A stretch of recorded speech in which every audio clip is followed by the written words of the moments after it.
Hello everyone. Everybody knows that sports are great. It's a healthy, beautiful and exciting activity, and even if you've never been a sports fan in your life, you've probably heard about the latest achievements of some professionals. But not all athletes behave honestly, and sometimes to win a gold medal or a cup, they can do much more than just train. Today we're going to talk about the most surprising and daring cases of sports cheating. Let's get it on.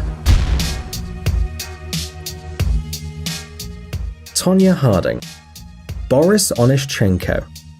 A scandal involving Soviet pentathlete Boris Onyshchenko occurred at the 1976 Montreal Olympic Games. This athlete was the leader in all competitions: riding, shooting, swimming, fencing, and athletics. With his help, the team of Soviet athletes was heading straight for victory. But in the fencing competition, the judges and the public realized that the light was shining even before Onyshchenko touched his opponent with his sword. We're talking about the light that helps determine how many hits the athlete has made. At first, it was considered a technical failure in the system, but after a detailed audit, it was revealed that the Soviet athlete was also a good engineer. The athlete had a button on his épée, with which he could activate the light without actually hitting his opponent. The weapon was replaced, and Onyshchenko defeated his rival without the need for mechanical tricks. However, the story doesn't even end there. At the end of the second day of the tournament, it was announced that Onyshchenko, and together with him the entire USSR team, would be disqualified. The athlete was expelled from the Olympic Village and was disqualified for life.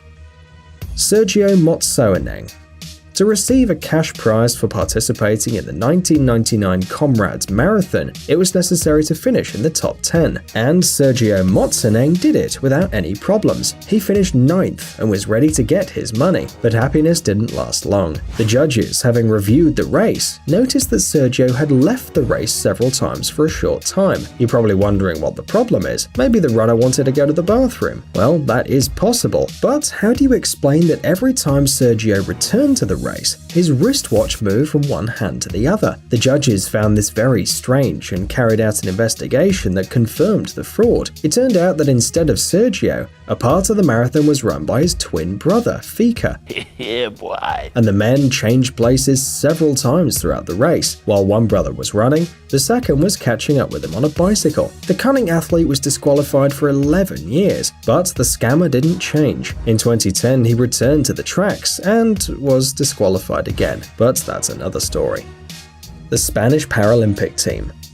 Among professional athletes, Paralympians are particularly admirable because they're just amazing and their willpower is enviable. That's why the Spanish team's deception is still so striking. And the fact is that in the basketball competitions, in which people with intellectual disabilities participated, Spain included completely healthy people. Some of them had even participated in the World Championship in Brazil. However, when they were invited to participate in the Paralympic Games, none of the team members objected. And even though in the Spanish team there were 2 people with intellectual disabilities, they hardly entered the field. Of course, having the advantage, the Spaniards defeated all their rivals. When the fraud was revealed, there was a big scandal. The leaders of the Spanish Paralympic Committee resigned. The national team was disqualified, and the winners of the Paralympic Games in Sydney were the basketball players of the Russian national team. Ortrun Enderlein. The East German athlete competed in the 1960s and won the gold medal at the 1964 Winter Olympics in Innsbruck, but was disqualified, along with another German athlete at the 1968 Games. Ortrun was first in the overall standings, but the judges were suspicious of the athlete's speed. After a thorough check, it was shown that, in violation of all GDR rules, the running team heated their sled, which is prohibited by the rules. The girls lost their medals, although this didn't prevent Enderlein from working on the Olympic Committee after finishing her career. Diego Maradona.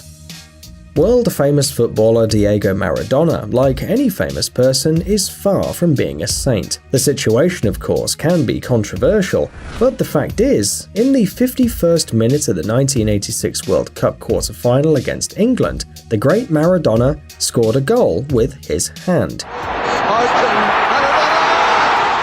As you know, the use of hands in football is forbidden, but the famous Argentine athlete actually sent the ball to the opponent's goal with the help of his fist. The referee considered the goal legal, and despite the indignation of the English players, the goal was validated. In the post-match conference, Maradona said the ball was scored partly by his hand and partly by the hand of God. Rosie Ruiz.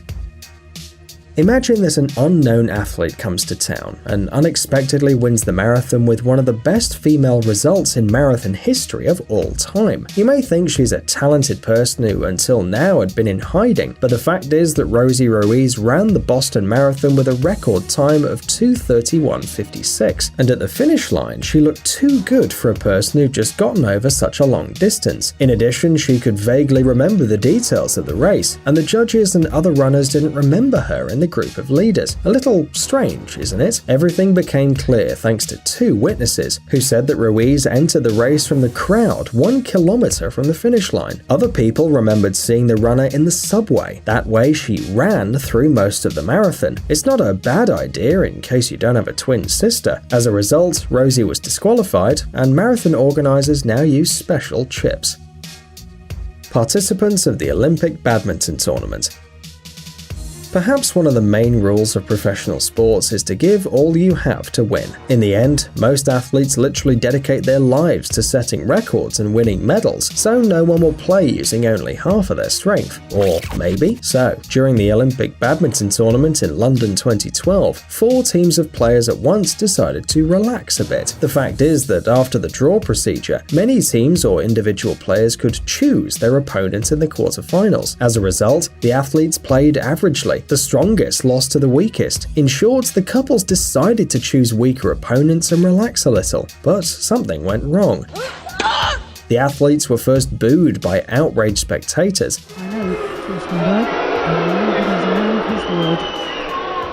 then shamed by judges, and finally disqualified, accused of not using their best efforts to win a match, and conducting themselves in a manner that's clearly abusive or detrimental to the sport. Do you think that was fair?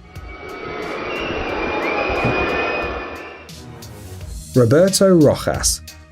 What don't players do to help their team? Here is a case of strange self-sacrifice that occurred in September 1989. During the World Cup qualifying matches, the Chilean team was losing 1-0 to the Brazilian team. There were 25 minutes left before the final whistle, when suddenly a firework fell on the field from the stands of the Brazilian fans, which hit the back of the Chilean goalkeeper Roberto Rojas. The soccer player immediately collapsed on the grass, holding his head, and his teammates ran toward him. As a result, Rojas, with deep cuts on his face, was taken off the field, and the captain of the Chilean team said that the team would not return to the field. It looked like the Chileans would get a technical win and go straight to the World Cup, but after watching the replay, the referees began to doubt Rojas' honesty. It was later discovered that the cuts were made by the goalkeeper himself, who hid a scalpel in his glove. For feigning a dangerous injury, FIFA awarded Brazil the technical victory in the match by 2-0, suspended Rojas from soccer for life, and banned Chile's national team from participating in the 1994 World Cup. However, in 2001, after an apology, FIFA withdrew Rojas' disqualification, and today he works as a goalkeeper coach for Brazil's sport team in Recife.